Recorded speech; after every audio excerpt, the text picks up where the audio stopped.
for Mid-Bedfordshire. Dorries is with us now. Hello to you, Nadine. Hello. It's always nice to talk to you. Well, and you too, but not this time, I have to say. And you're described as outspoken in the Mail on Sunday. What are you calling for to happen to the Prime Minister? I'm not calling for anything to happen to the Prime Minister. What I'm calling for is for the Prime Minister to adopt a change of tack. What we've seen on Thursday was pretty bad.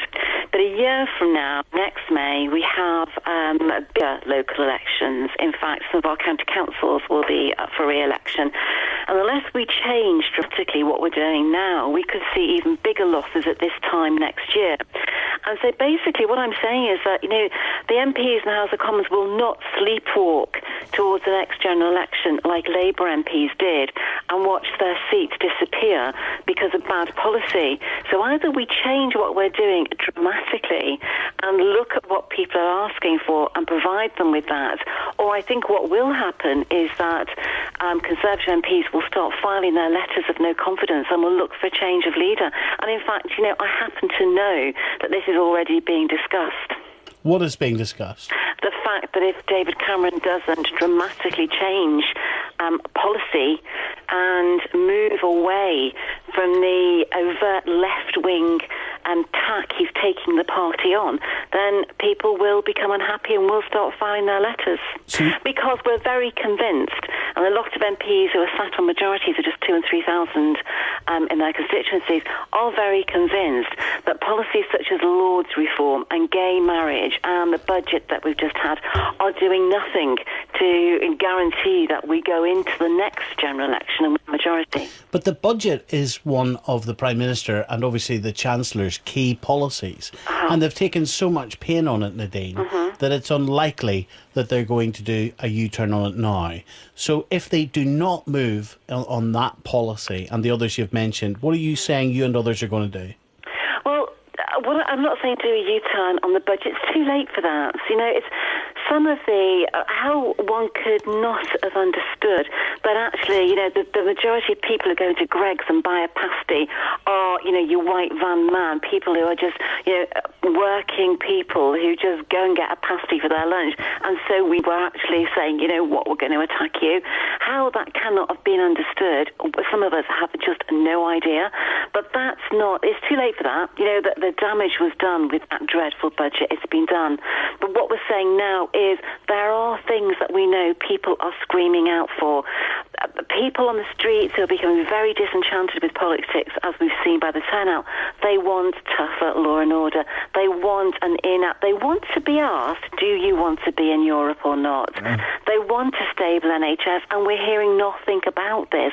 What we're hearing is the kind of policies the Liberal Democrats want, which is, votes for prisoners, Lord's reform. People don't want Lord's reform. They don't even know what Lord's reform is. Jerry, I'll let you come in a second, and David Banks in just a second, but you say, Nadine, at the end of this article, which is printed in the Mail on Sunday tomorrow, you say if he continues in this vein, the right of the party may well split away, allowing Ed Miliband's Labour to glide comfortably into number 10 at the next election. Here's the key part. This scenario can be avoided only by removing the men who are so stubborn and arrogant they cannot see the writing on the wall. Well, but this is one of the problems with Are you talking about Cameron and Osborne there? Absolutely. One of the problems. So you want them removed? I want them to announce, because we've had no announcement since Thursday night and since the results came out that the Conservative Party is going to do things differently. Now, if they come in next week and say, we're going to carry on doing what we've been doing, we're going to carry on behaving the way we've been behaving, introducing the kind of policies, we're going to keep letting the Liberal Democrats hold us to ransom on policy, well, then they're going to have to go. The Liberal Democrats now have nowhere else to go. They're like poker Where players. Do you get the confidence from? You say it's almost certain David Cameron and George Osborne will be replaced within a year. Well, do you know what? I'll tell you what then. Why don't we have a bet? Why don't you call me back in a year's time and let's see what's happened? What are you predicting will happen within a year? Well, I have said, I've explained this to you. If David Cameron comes back and says, I'm going to change the tack we've been going on, instead of moving to the left, we're going to go a little bit more to the right. We're going to give people the policies we know they're asking for. We are going to not be perceived as soft on crime as we are. We're going to get tough on crime. We're going to give people a referendum on Europe. If he goes to the right and says those things, he will take the country and his MPs. And if he doesn't? If he doesn't, then I think Conservative MPs, and I've quite clearly stated this, will start filing letters of no confidence because they know that's what the people in their constituencies are asking for, and they know if they don't get that, they're going to lose their majority. How would you describe David Cameron's attitude to the electorate at the moment? To the electorate? Unknowing. I don't think he may do now after Thursday, but up until Thursday, some of us could see this, he wouldn't listen. One of the things people say about Dave is just won't listen to what his MPs are telling him. You're brutal, Nadine, about your leader in this Mail on Sunday article. Where on earth is your loyalty? You say he has a... My loyalty, I'll tell you exactly where my loyalty is. My loyalty is to true conservative values. You say he has a sneering... And we do not have true conservative values in our party at the moment. We have a predominance of Liberal Democrat values, and I'm not a Liberal Democrat. You say that Cameron has a sneering disregard for true conservative values. This is your leader you're talking about. Well, he does. What's sneering about it?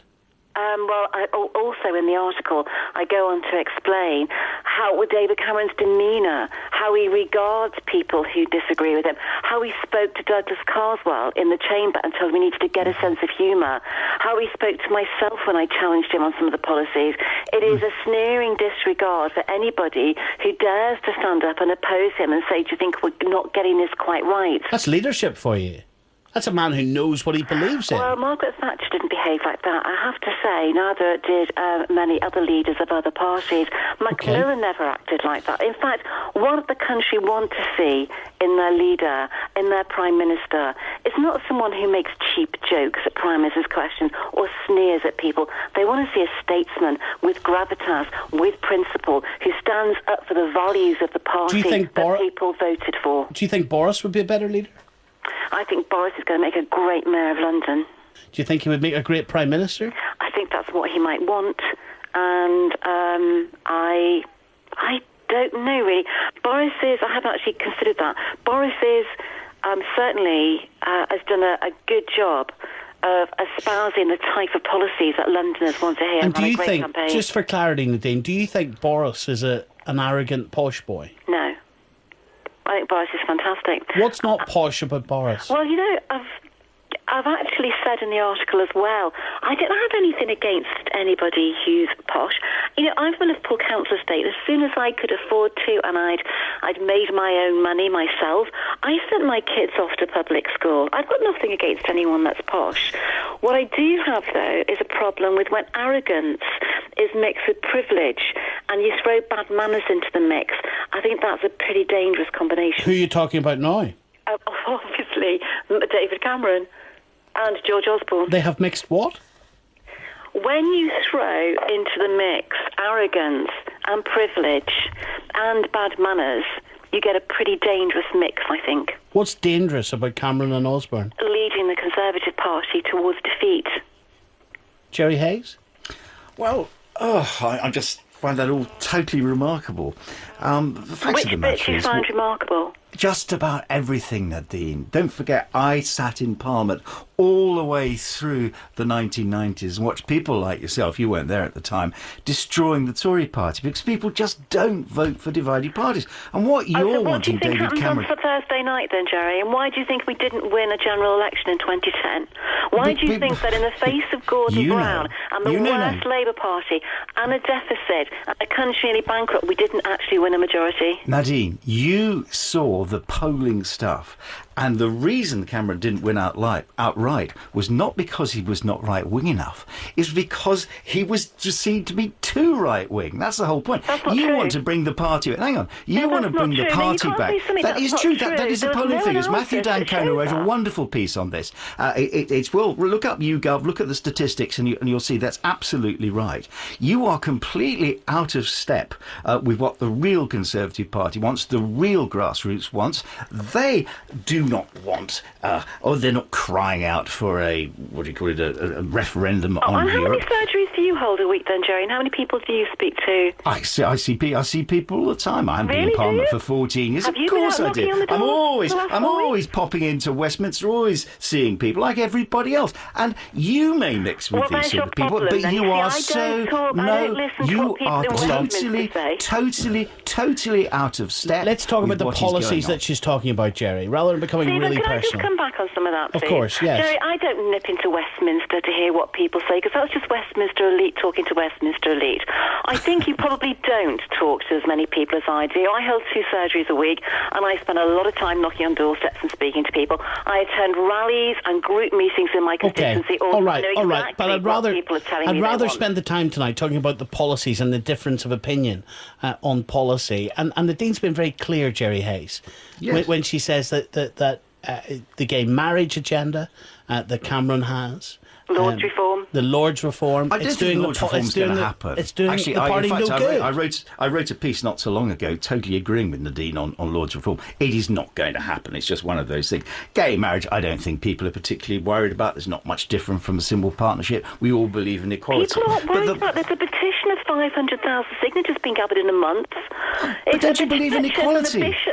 Don't you believe in equality? equality? But Jerry, Nadine, this is David Banks here. It strikes me that this is an example of the Conservative Party suddenly tearing itself to pieces. You're both parts of the same party, and yet you're at each other's throats. Nadine, you sound like a stalking horse. It sounds as though you would lead the revolution from the barricades now. Actually, you're completely wrong. I might be the person who's verbalising it, but there's a lot more going on behind the scenes. Give me a sense, Nadine, because you say in the Mail on Sunday tomorrow, as the number of signatures mounts up, and this would be presumably the number of signatures to call for a vote of no confidence in David Cameron as leader of your party. Give me a sense of how many signatures are mounting up. Are we talking about 1 or 2 here? Or what are we talking about? I think that's probably the job of other MPs to come out next week and talk about. What I've done is verbalise a... but give me a sense. I think it's fair, Nadine, isn't it? Are we talking about 1 or 2? Are we talking about it being in the tens or what?